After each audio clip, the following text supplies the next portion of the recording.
बिस्मिल्लाहिर्रहमानिर्रहीम। तमाम प्यारे से बच्चों को, प्यारे प्यारे वालिदैन को और मोअज़्ज़ज़ ख़वातीन हज़रात को जो बहुत दिलचस्पी और ज़ौक़ शौक़ से इस्लामी वाक़यात को सुन रहे हैं और उसे शेयर भी कर रहे हैं, आप सबको अस्सलाम वालेकुम। आज का वाक़या बहुत खूबसूरत है और बहुत बहुत पुरअसर भी। एक वाक़या यूँ है कि ग़ज़वा में मुसलमान जीत कर लौटे तो दुश्मन कबीले के बहुत से औरतें और मर्द भी गिरफ़्तार हो गए। अगले रोज़ शेर नबी में जब उन्हें अपना तारफ़ करवाने के लिए पेश किया गया तो हर एक ने अपना तारफ़ करवाया। लेकिन जब एक लंबे, सांवले और मज़बूत चेहरे वाली औरत ने अपना तारफ़ शुरू किया तो सब बहुत हैरान हुए, क्योंकि वो बहुत बुलंद और बहुत एतमाद से बोल रही थी। वो बोलना शुरू हो गई, मेरा नाम सफ़ाना है, मैं अपने कबीले के सरदार की बेटी हूँ। मेरा बाप सबसे बड़ा सखी था, जो भूखों को खाना खिलाता, मुसाफिरों की मदद करता, मुसीबत ज़दा के काम आता था। कबीले में कोई भूखा, बीमार, दुखी सोता तो सबसे पहले जाकर खबरगिरी करता। मुझे फ़ख्र है कि मैं हातिम ताई की बेटी सफ़ाना हूँ। हज़रत मोहम्मद सल्लल्लाहु अलैहि वसल्लम ने जब यह सुना तो कहा, बेशक आप एक अजीम बाप की बेटी हैं, जिनकी सखावत के चर्चे मैंने सुन रखे हैं, और आज हम आपको आपके नेक नाम वालिद के सबब रिहा करते हैं। सफ़ाना को यकीन नहीं आया, लेकिन वो मुस्कुराई और उसी एतमाद से बोली, लेकिन ऐ मुसलमानों के सरदार, मैं अकेले अपने उसमें कैसे जाऊंगी कि मैं अपने कबीले में अकेले जाना पसंद नहीं करूँगी। आपसे दरख्वास्त है कि आप मेरे साथ मेरे कबीले के कैदियों को भी रिहाई का हुक्म फरमा दें। हज़रत मोहम्मद सल्लल्लाहु अलैहि वसल्लम ने कुछ सोचा, फिर मुस्कुराए और आपने तमाम कैदियों की रिहाई का हुक्म भी दे दिया, और वो भी इस तरह कि उनके माल भी उन्हें वापस कर दिए।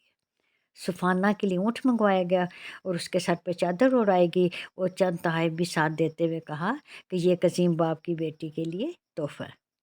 जब ये सारा कारवां चलने लगा तो सफ़ाना फिर रुक गई और हज़ूर मुबारक सल्लल्लाहु अलैहि वसल्लम से मुखातब होकर कहने लगी, ए मुसलमानों के अजीम पैगंबर, मेरे कबीले के लोग आपकी फ़ौजों से डर कर कुछ पहाड़ों में छुप कर बैठे हैं, उनके लिए आप माफ़ी का ऐलान फरमा दीजिए।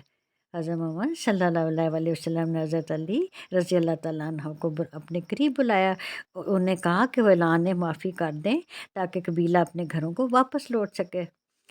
चुनांचे ऐसा ही हुआ। हज़रत अली रज़ी अल्लाह तआला अन्हा अपने रुफ़क़ा के साथ तशरीफ़ ले गए और आपने ऐलान माफ़ी फरमाया कि कबीले वाले आहिस्ता आहिस्ता पहाड़ियों से नीचे उतरते चले आए। सुफ़ाना को तमाम कैदियों को ज़िंदा सलामत देखकर खुशी से नारे लगाने लगे। तब सुफ़ाना ने फिर एक बहुत बड़ी तकरीर की और उन्हें कहा कि मेरे कबीले वालों, मैंने तुम्हारी रिहाई के लिए दरख्वास्त दी, जिसे अज़ीम पैगम्बर ने मंजूर फरमा लिया। फिर मैंने कैदियों की रिहाई की दरख्वास्त की, मेरे अज़ीम पैगम्बर ने उसे भी कबूल फरमा लिया। क्या कभी किसी फ़ातिह ने ऐसा उसने सलूक किया है? क्या कभी किसी औरत को इतने मान और इज़्ज़त से अपने घर लौटते देखा है? तुम सब खड़े क्या सोच रहे हो? मुझे देखो, मैं सच्चे दीन के सच्चे पैगम्बर को देखकर वापस लौट रही हूँ, और इस्लाम जो है वो सच्चा मज़हब है, और वापस लौटो और इस्लाम पर ईमान ले आओ।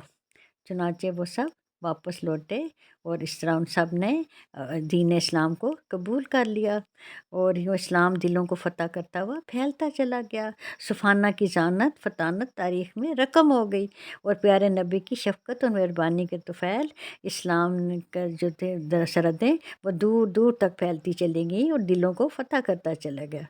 अच्छा प्यारे बच्चों, ख़वातीन हज़रात, हम फिर किसी अच्छे वाक़ये के साथ फिर हाज़िर होंगे। उसको तक के लिए अल्लाह हाफ़िज़।